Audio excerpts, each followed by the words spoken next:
Eating only Japanese food for a day? Let's go, guys! Vansh, gising na! Ano ba yan? Nagbuko pa Japan, bilisan mo, tumayo ka na dyan, mag-empake ka na! Totoo ba? Oo! Excited na ako, Vans. Mag-iimpake na ako. Pwede na to. Tara na, Vans. Vans, Hala, naniwala talaga siya, Diyos ko po. Vans, tara na. Bilisan mo na. Wait lang, Vansh! Ano ba? Prank lang yun, chawot! Nakakainis naman to. Pero may challenge ako sa'yo. Ano na naman yan? Eating only Japan foods for a day. At kapag nasucceed mo yon, pupunta tayo ng Japan. Yeah, tabi mo yan, ha? Tara! Good morning, guys. So it's currently 10:08 a.m. and magbe-breakfast na tayo. So hanap tayo ng Japanese food. Guys, meron silang onigiri. May nakita akong Japanese drink ko, so try natin. Itadakimasu! Kainin na natin. Sana kalasa niya yung sa Japan. Wait, paano to? Hindi ko siya gets, pero ayan, ganyan siya.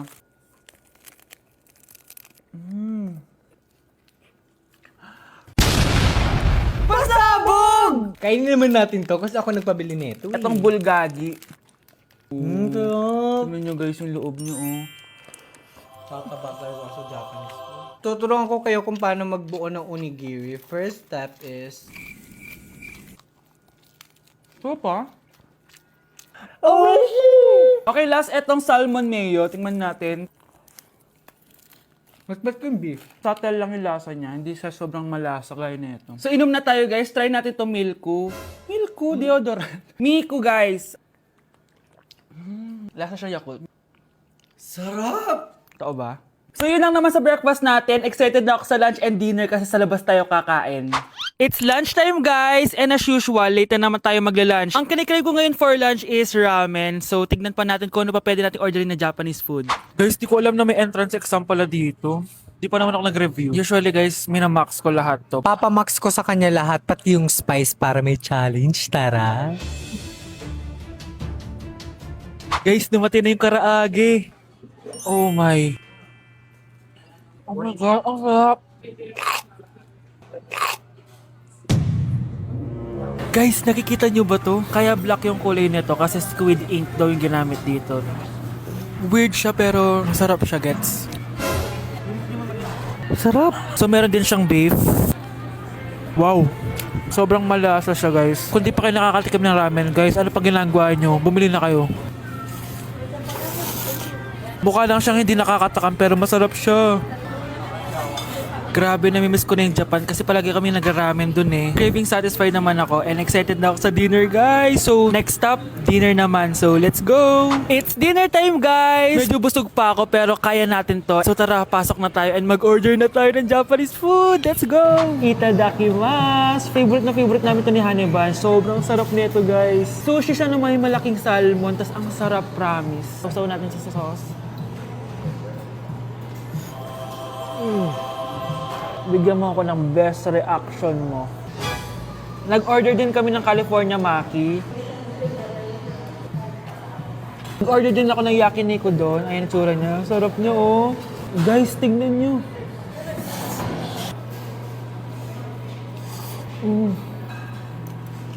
Okay, next natin. Meron tayong tempura. Ang init. Nawalan ako ng gana. Hindi ko alam kung mahal siya, pero 400 plus to. Itong dalawang stick lang na to. And authentic Wagyu daw to. Kuwang-kuwin yun sa Japan. Sobrang busog. So yun lang naman mga anteret.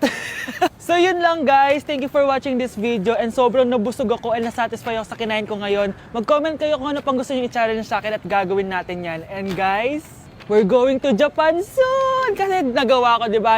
Sabi mo, lilibre mo ako ng ticket sa Japan. Arigatou gozaimasu! Bye!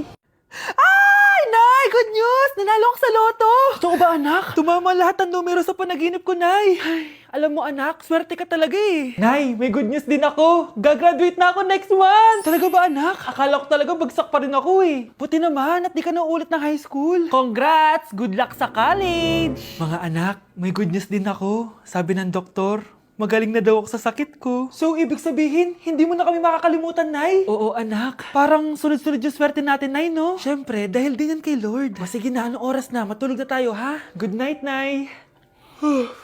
Grabe, ang kalat naman. O anak, ba't kising ka pa? Anay, sobrang kalat kasi dito sa bahay. Naglinis lang ako. Anak, tigil mo yan! Masama yan! Ha? Bakit? Masama na ba maglinis, Nay? Hindi mo ba alam yung pamahiin na bawal magwalis sa gabi? Kasi pag nagwalis ka, parang tinataboy mo daw yung swerte palabas ng bahay. Ako, Nay, 2025 na, naniniwala ka pa rin sa pamahiin? Tumatanda ka na talaga. Ay, hindi ko alam, anak. Takot lang ako na malasin ulit tayo. Sige na, Nay, itulog mo na yan. Malapit na ako matapos dito. Matulog ka na rin, ha? Nasaan na yun? Hindi pwede mawala yun! Oo, anak, ano nangyayari? Umagang-umaga sumisigaw ka. Nay, nawawala yung lotto ticket natin. Hindi natin makiklaim yung pera. Ha? Sige anak, tutulungan kita maghanap, ha? Ay, baka nandito lang yung banda. Oo anak, ba't ka umiiyak? Ayoko na. Ginawa ko naman lahat eh, pero binagsak pa rin ako ng teacher ko. Ano? Hindi na daw ako kasama sa mga gagraduate, Nay. Lahat ng effort ko nasayang. Anak! Nay, magpahinga ka muna. Ako na muna bahala dito. Ano na namang nangyayari sa pamilya natin? Anak? Scarlett? Kyle? Susan? Kamusta ka na? Dok? Ba't nandito ka? Dinalaw kita para kamustahin ka. Mga musta? Eh di ba sabi niyo magaling na ako, Dok? Yun din nakakala ko. Ha?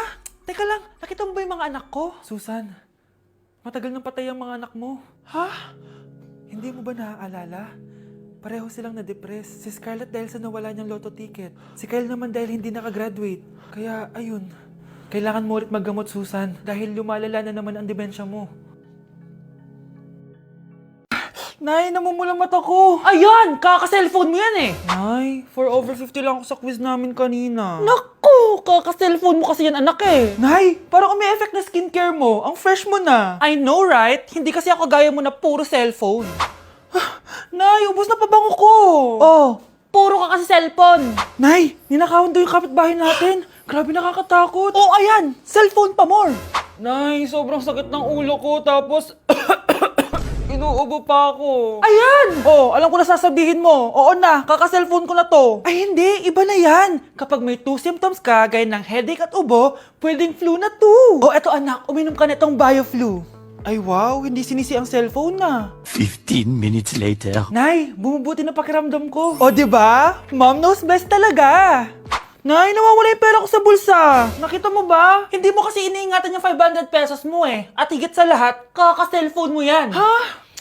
Wait, paano niya nalaman na 500 yung nawawalang pera?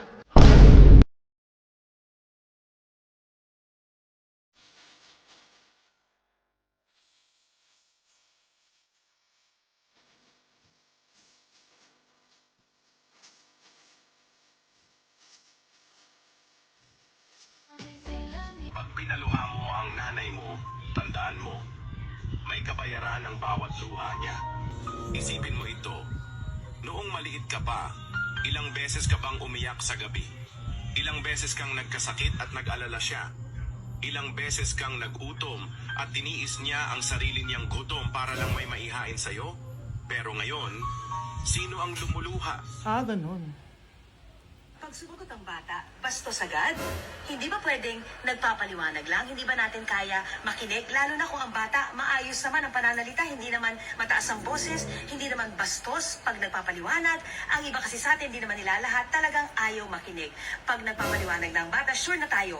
Good morning, class! Good mood si ma'am ngayon na. Sana good mood lang siya gang mamaya. Bago tayo mag-start, mag-pray muna tayo, okay? Sino gusto mag-lead? Di ako marunong niyan, ikaw na lang. Lalo na ako. Di nga ako sumisimba eh. Ah, wala. Pag walang pumunta sa harap, lahat kayo, ia-absent ko! Bes, ikaw na lang. Ah, mama ko na lang po.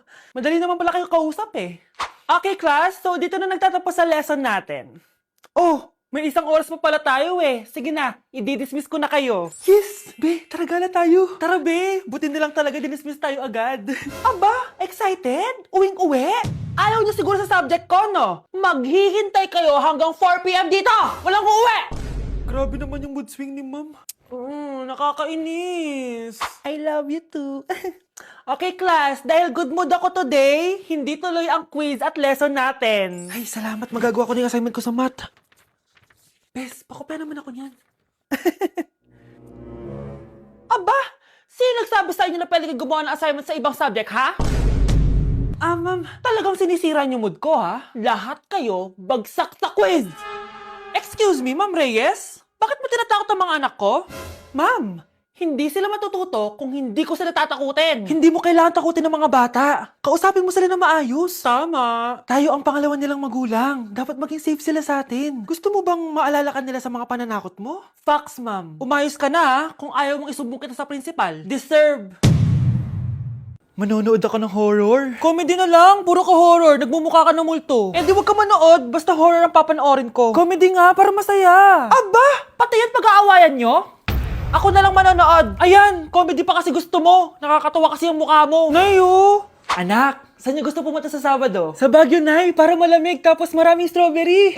La Union na lang tayo, Nay, para sa beach tayo tapos picture-picture tapos kain tayo ng seafood. Ano ba talaga? Baguio, Nay, La Union. O sige, magkanya-kanya na lang tayo, ha? Mga anak, bibili ako ng pagkain. Ano gusto nyo? Jollibee Cheesy Yum Burger! Abay, mala! Nagkasundo kayo, ah! Gaya-gaya! Bias ko yun, eh. Bias ko din yan. Pero narinig ko na may bagong special Cheesy Yum Burger at gusto ko itry. O sige, mga anak, wait nyo ako, ha? Mga anak, kain na! Sarap pa rin itong original Cheesy Yum Burger for me. Ang beefy lang hap sarap patty with cheese and classic yum sauce ng Jollibee. Bias talaga!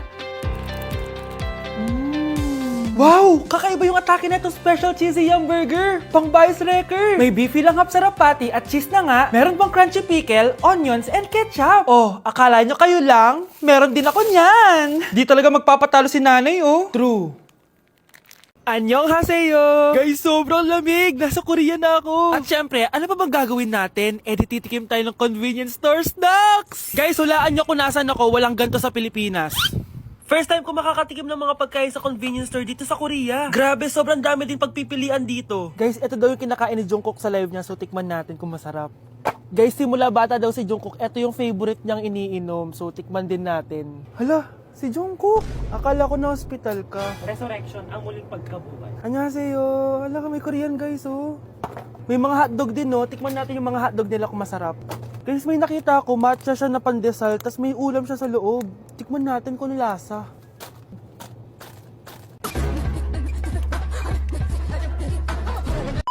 Charan! Tikman na natin sila, guys. Unahin na natin to favorite snack ni Jungkook. Kancho daw yung pangalan nito, guys. Tikman na natin. Sarap! Honey Bunch! And syempre, di natin pwedeng tikman ng wala si Jungkook. Jungkook imnida. Gets ko na kung bakit favorite ni Jungkook. Ang sarap na, guys! May kinuha si Honey Bunch kanina pero parang ang sarap, oh. So, tikman din natin. Ito yung tsura niya. Parang sarap. Manghang. Masarap siya. 7.5 out of 10. May mas masarap pa sa iba. So, inom muna tayo. Tikman natin to favorite drink ni Jungkook. Lasang banana. Pero hindi siya masyado matamis, which is I like. 8.5 out of 10 to sa akin. So, next naman natin tong hotdog.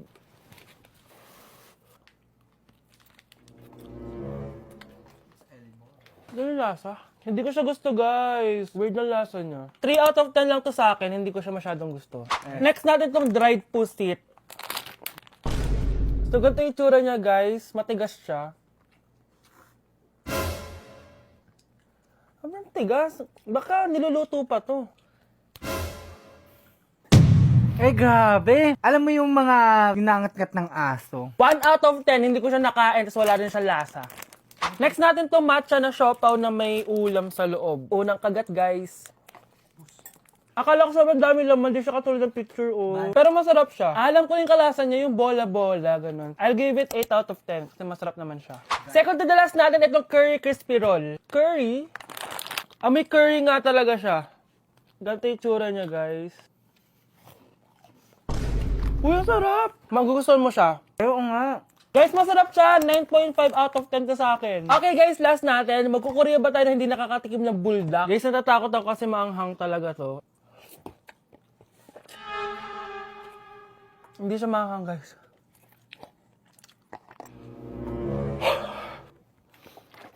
Bibigyan ko to ng 8 out of 10. Masarap naman siya kasi sobrang anghang niya. So yun lang naman, guys. Kung gusto nyo ng part 2, mag-comment lang kayo dyan at gagawin natin yan. So, bye-bye!